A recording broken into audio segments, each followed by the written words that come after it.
My name is Scott. I was in the Army. I was infantry. I served with the 101st from 2001 to 2009. One of the very first missions that we got was to clear a cornmeal factory. They were getting reports of that's where the fedayeen were coming from. We started to come up over the berm, and those loud whistles got louder and louder. And about that time you hear this boom, and the LT and I got blown forward. And from pretty much that point on, I don't really remember a whole lot. My platoon sergeant told me, "For the love of God, I thought you were dead." I started noticing a lot of changes when I came home.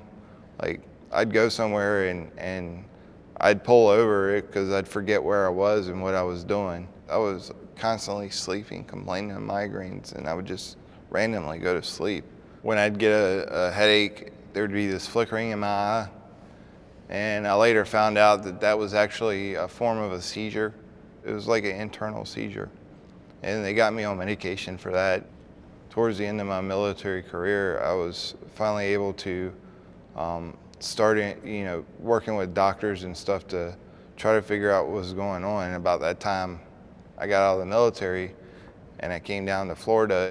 While I was searching for employment, I did get to a point to where I was pretty depressed, and I basically told my wife that I felt like I'd be better off if I was no longer here.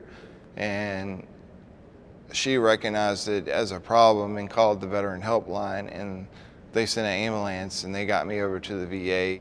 When they started, talking about TBI and PTSD, I really noticed that a lot of my symptoms were associated with both of them.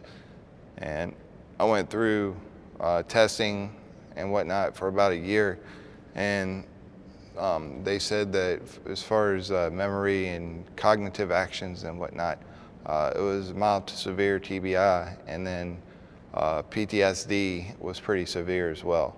A lot of the effects of TBI and PTSD, they kind of blend in together, and it can sometimes be difficult to tell the difference.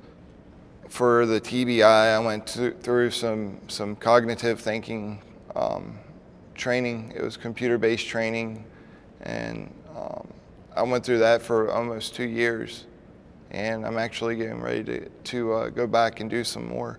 And for the PTSD, I went to the cognitive thinking therapy, and that was really beneficial to me. My counselor was fantastic, sitting down with me, going through different stuck points.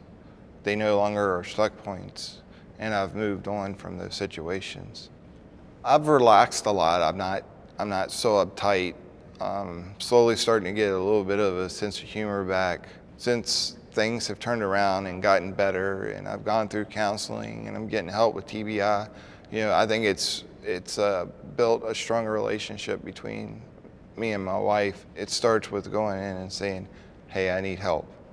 That's the first step, is to recognize the fact that there's something wrong and that you need help. And once you ask for help, the help comes in massive waves, and it'll completely turn your life around.